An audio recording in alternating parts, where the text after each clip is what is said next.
I'm just going to do a few corrections there. It was February. Was it?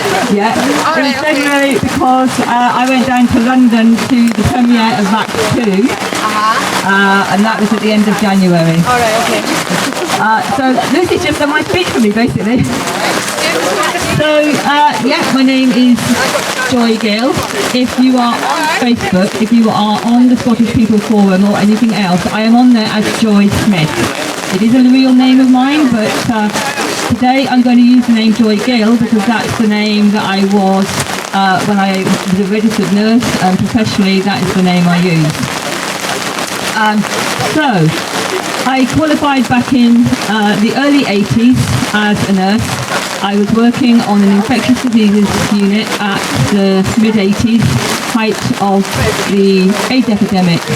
And back then, if somebody had an infectious contagious disease and they were on a ward, you went into a little cubicle, you put what we called back then a gown and a mask and gloves on, we didn't call it PPE, and we went in and did whatever we needed to do to that person, and then we came out again and we took it all off, and that mask and everything went into contaminated waste, it was clinical waste, and it was incinerated. But I don't actually want to talk about masks today. So I've nursed all over the world. I went out to Australia, nursed in the outback, nursed in Alice Springs at the end of the 80s, and actually saw then for the first time how different cultures actually viewed health. Came back to the UK, was then working on a ward for a few years, and started to realise that actually people didn't take responsibility for their health in general. Now I know most of you here do take your health very, very seriously, and you understand what a lifestyle choice is. But I started to realise that people weren't taking care of their health. So what happened is, after working on that ward for a few years, I decided I could no longer nurse, and so I retrained.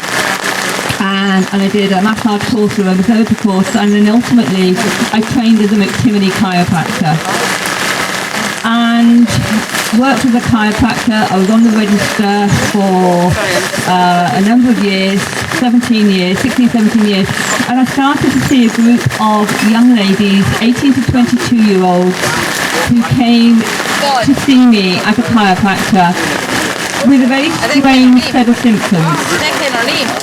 They were joint pain, headaches, depression, and to start with I didn't really think an awful lot of it. To start with, I thought that these young girls who said that their symptoms started when they were 12, 13 years of age, I put it down to them starting secondary school, carrying heavy bags, sitting in different seats.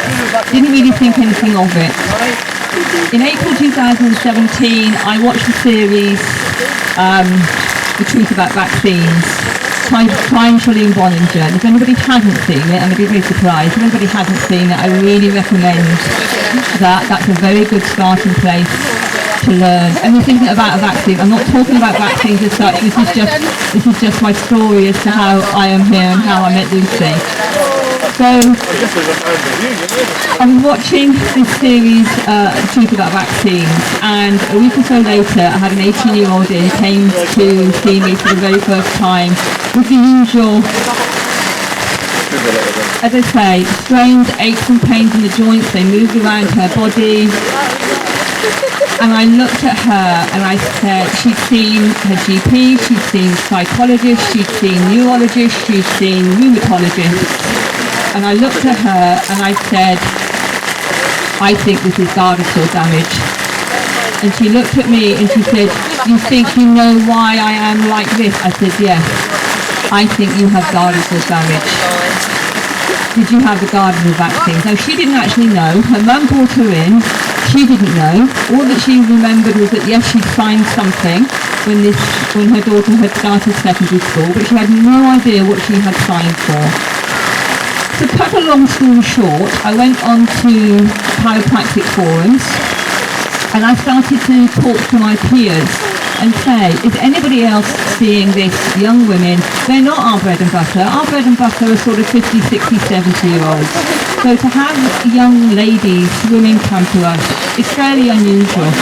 So I said, is anybody else seeing this? Is anybody else seeing young women coming to them with this strange range of symptoms that they have never seen before in years of practice? And basically what I was told, and you'll know what's coming, they're safe and effective, they've been tested, and the big thing for me was they're not your scope of practice. Now, many of you here will know that there are no neurotoxins within vaccines. And yet here was my profession telling me that it wasn't within my scope of practice to discuss these with my patients.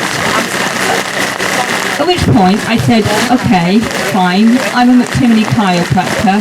I no longer actually recognise myself as a chiropractor. If you are trying to silence me from talking about this to my clients, to my patients, I'm actually out of here.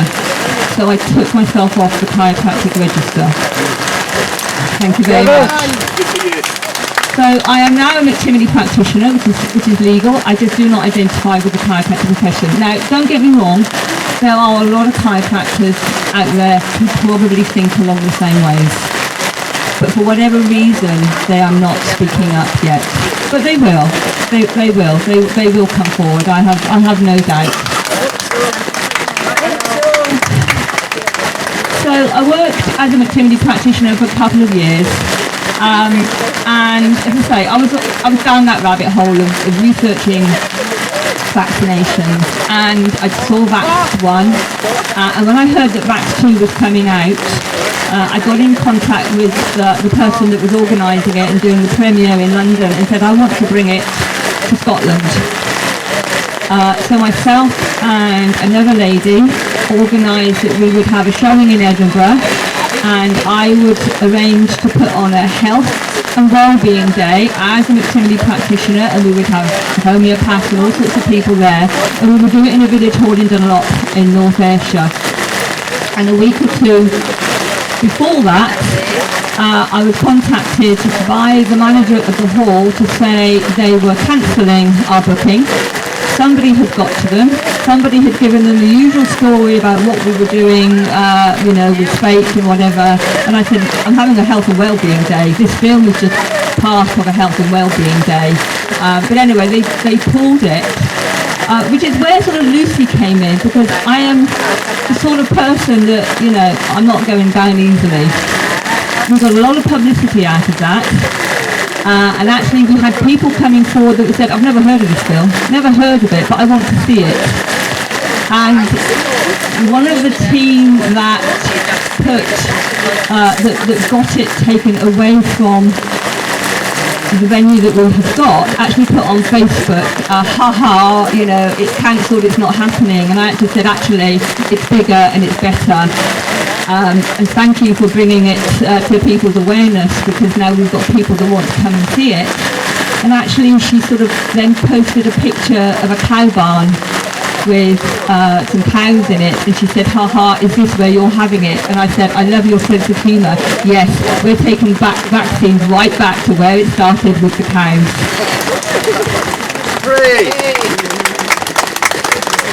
I didn't get any comeback after that. So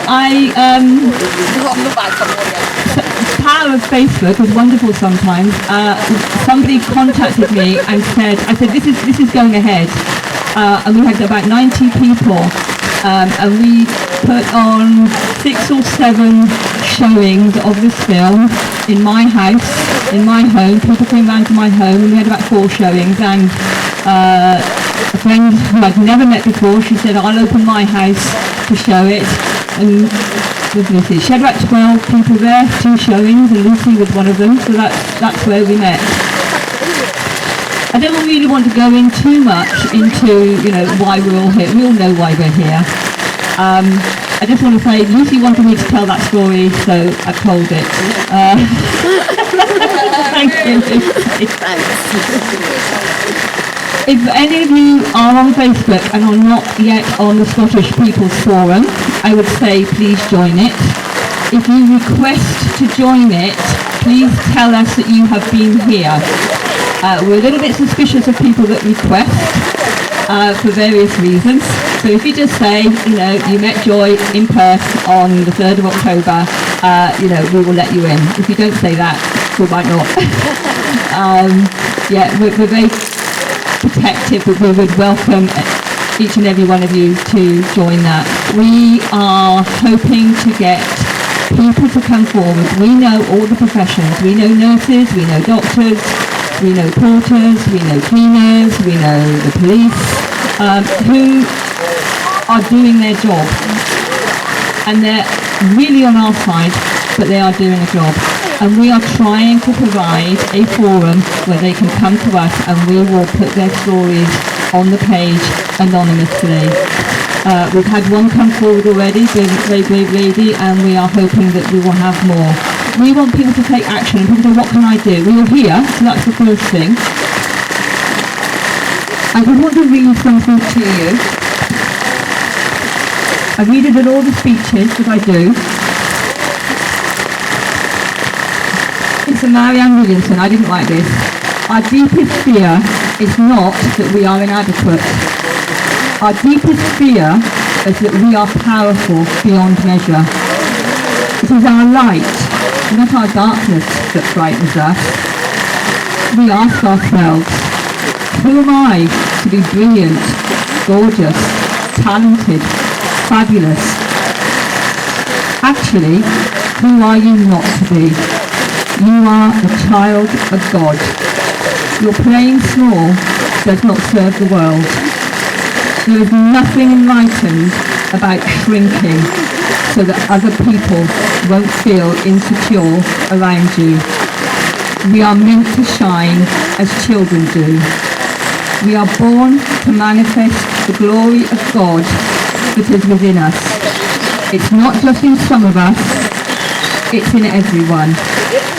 And as we let our light shine through, we unconsciously give other people permission to do the same. As we are liberated from our own fear, our presence automatically liberates others.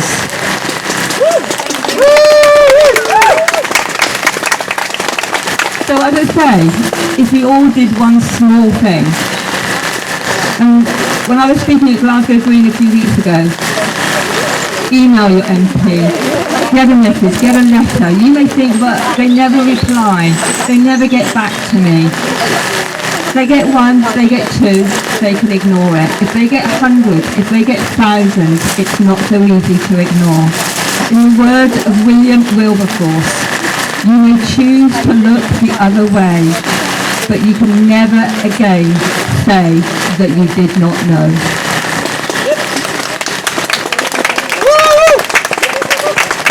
So our governments love the 3-word phrases. So mine are do research, discern the truth, and take action now. We are not only saving Scotland, we are saving humanity. And I honestly think that we are advancing forward in this movement. Thank you.